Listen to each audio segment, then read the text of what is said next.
when you go to church, when you pay your taxes. It is the world that has been pulled over your eyes to blind you from the truth. What truth? That you are a slave in you. Like everyone else, you were born into bondage, born into a prison that you cannot smell or taste or touch. A prison for your mind.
We left our land so long ago. Somebody stole us away. Down so low, nowhere to go. Planting cotton and sugar cane. Where's my 40 acres and the mule? Where's my 40 acres and the mule? Where's my 40 acres and the mule? Where's my 40 acres and the mule?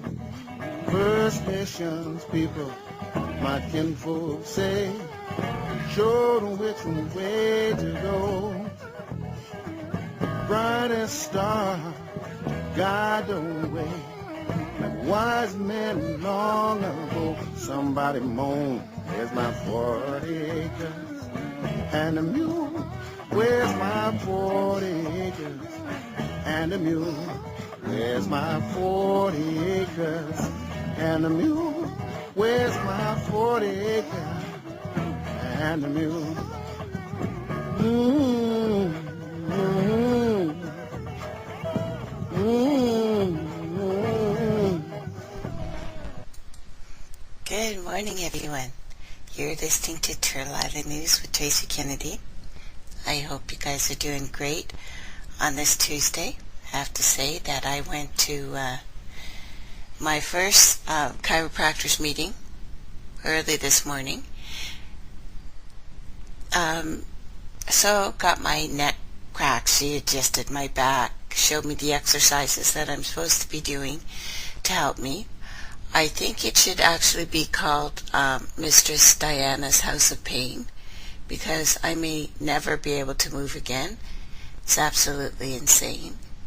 And good morning, everybody sitting and listening to us today.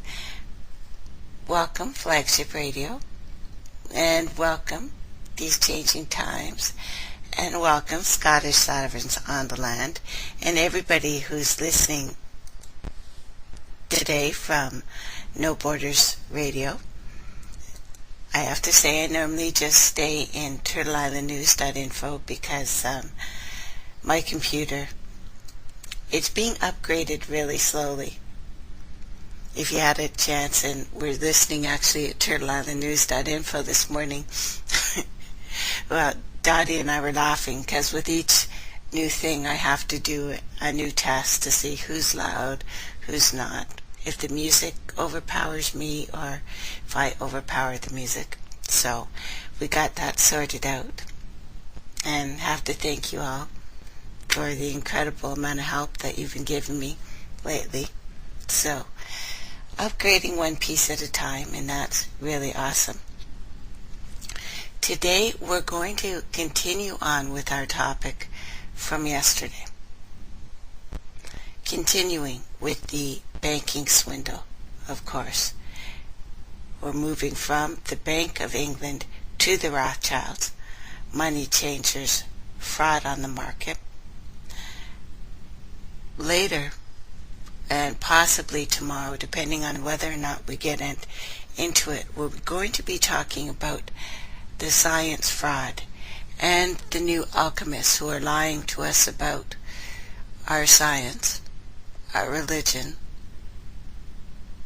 the signs in the sky.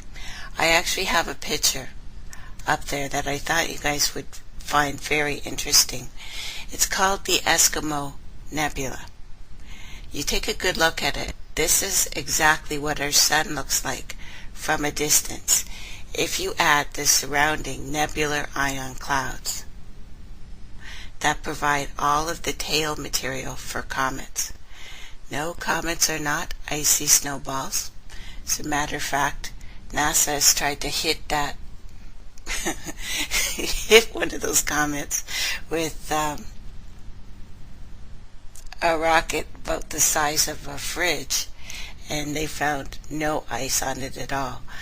What the plasma discharge model says is the only thing that actually fits to how our sun is reacting. The reason they're doing this, and hopefully will be there in 2 days, is again if they start letting us know how much energy is really out there, how much of it is free, it will change everything.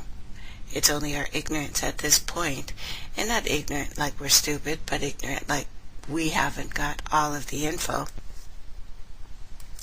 that is leading us to all things. And with the deluge of water that's been happening, Toronto again, and it's official, we got an epic rainfall Monday afternoon that drenched highways, had cars bobbing up and down. I have a picture of it, and if you take a look on my page and just scroll down, that's a train. Yeah, that's a train up to the windows. Cars bobbing up and down in red water. An overwhelmed 911, that's our emergency number, and a new extreme weather event. Experts are actually coming out and saying no, it is not. because of climate change. It is because of our erratic jet stream. But this was, again, one of the wettest moments ever in Toronto's history. If you guys have time later. And I was going to play it, but I didn't know if there was enough. You have to see it, so it's on my page. But June in general, worldwide, was one of the most epic weather with fires and floods and tornadoes and devastating ice storms, believe it or not, that this planet has ever seen. Absolutely insane. Now, with what happened in Alberta, where they got the rain that they usually get in 2 months in about an hour, hour and a half, and the incredible flooding and the rivers breaking all over.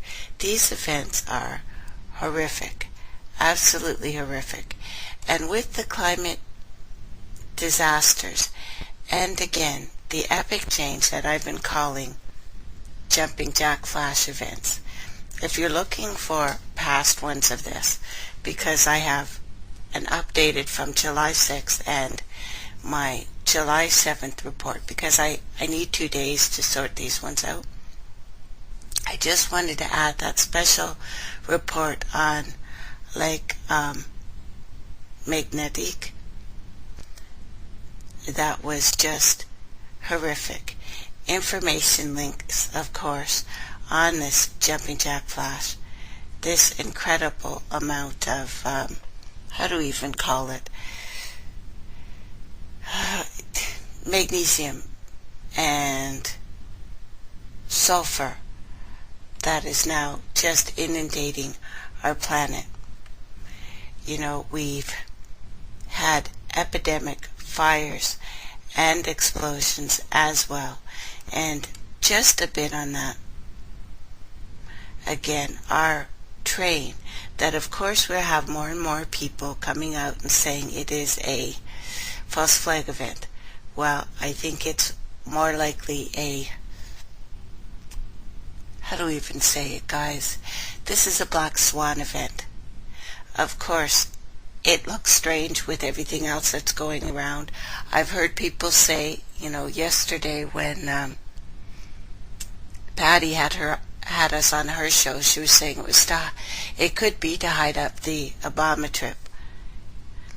I'm still, and we do realize that they can do some things with the weather, but what's going on right now, I don't give them that credit.